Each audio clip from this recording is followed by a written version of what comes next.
Where do you find God? Almost sounds like a loaded question, doesn't it?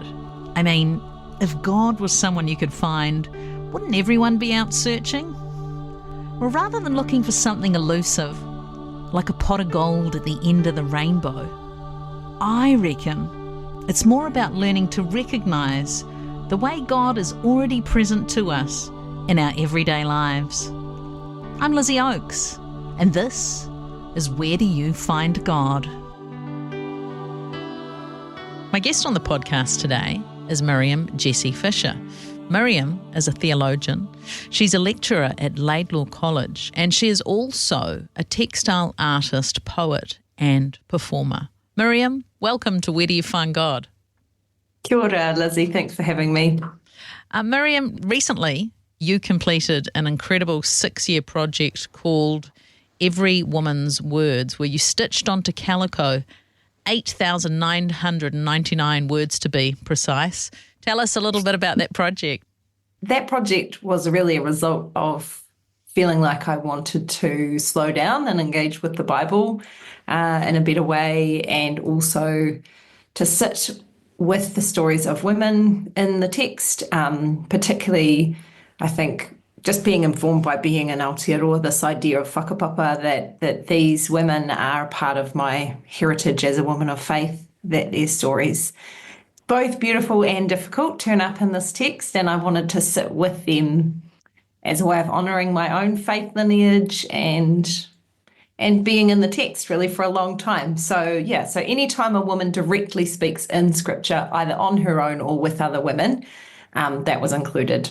And then there were some words of Jesus that snuck in too in some of his conversations. Can't go wrong with a bit of Jesus's words in there too, right? That's right. Yeah. Miriam, in Acts chapter 17, verse 27, it says, God intended that they would seek him and perhaps reach out for him and find him, though he is not far from each one of us. So my question for you today, Miriam, is where do you find God? Yeah, everywhere.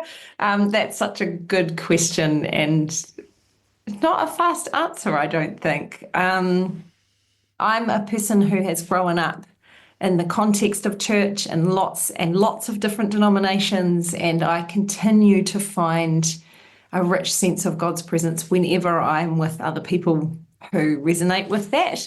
And I think that's a really important part for me, that my faith and my sense of who God is never becomes just personally articulated to me, because I think I will lose some of the wisdom of others and some of the sense of the way that the Spirit moves among us, with us as a community, and calls us to be a community. Tell me a little bit more about that, what you've just said about not being just personally articulated. What do you mean by that?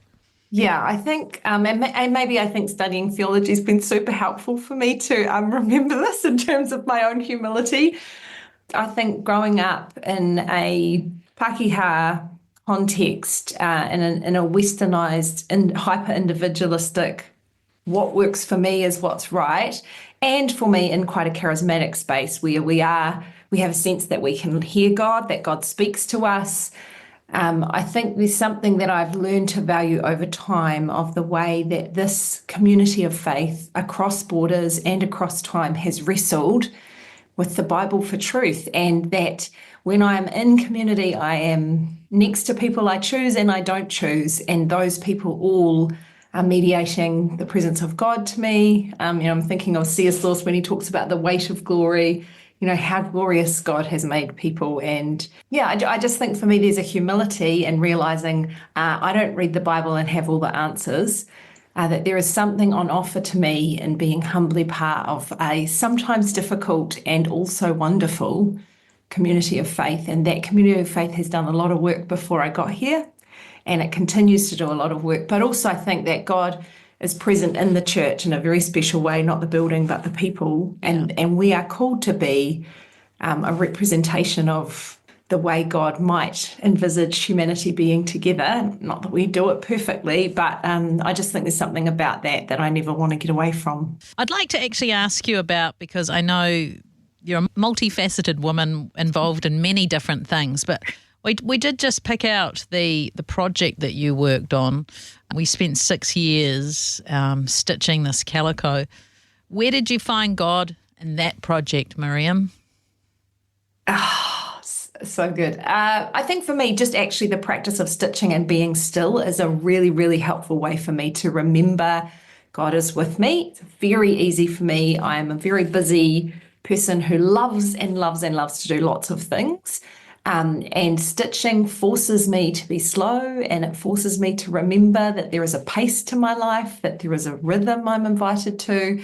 So I find God, like, even in the really simple thing of stopping and listening to the way that the thread is moving and thinking about one of the times when I was stitching it, my husband had a spontaneous pneumothorax where his lung had collapsed, and I was sitting and stitching the words of Rahab while, in another room, somebody was stitching my husband back together. And it was a profound moment where I thought, here I am holding my hope as it goes in and out of this fabric, knowing that God is with me, just the way that Rahab, I don't know how she put her scarlet cord together to throw out the window, but in that same way that she had faith that this God was going to deliver these people, that I sat, just with a profound sense of God's presence with me as the thread went in and out. And somebody else who had spent 25 years studying to do what they did, their thread went in and out of my husband's lung. So places like that, I think I've also felt like God's presence when I've stitched things that have been really upsetting in the things that women have said. And I felt like the solidarity of God, that God continues to listen to the real difficult things that happen in our lives, and that those things, even though they'll be kind of nicer to not be in the Bible text because it's kind of hard for us to sit with them, they're there. And to me, that says God attends.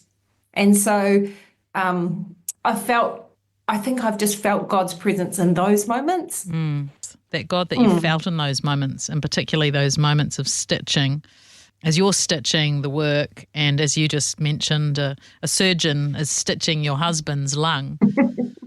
What's that God like that you meet there?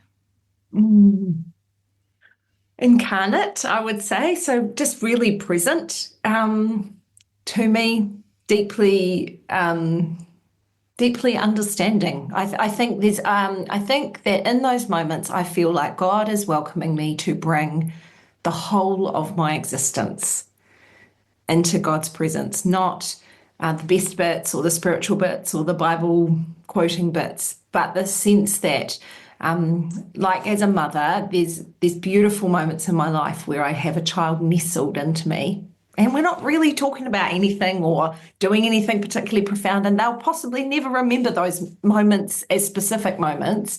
There's something for me about the presence of God in those places that is both embracing and soft, but expansive, where God is, the breath of God is with me to be whoever I am and the whole of who I am. Yeah. Yeah. I'm just, as you're talking about that, I'm reminded of that scripture that talks as a mother, takes care, and that talks about us nestling under the arm of God. And I'm seeing this picture of your child nestling into you and you nestling into God. Yeah.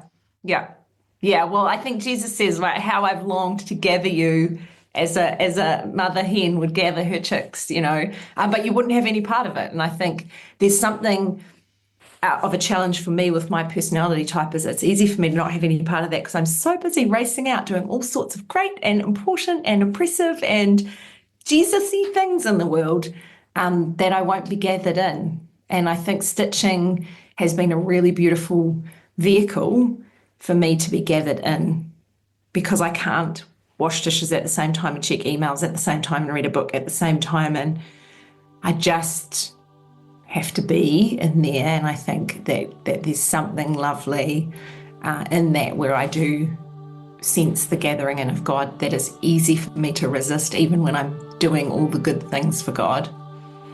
Yeah. Miriam, thank you for joining me today on Where Do You Find God? That is all right. It's been a pleasure. If you'd like to listen again, tune in to Sanctuary on Wednesdays at 1:30 p.m, or listen and subscribe via your favourite podcast app, and give us a review so other people can find us.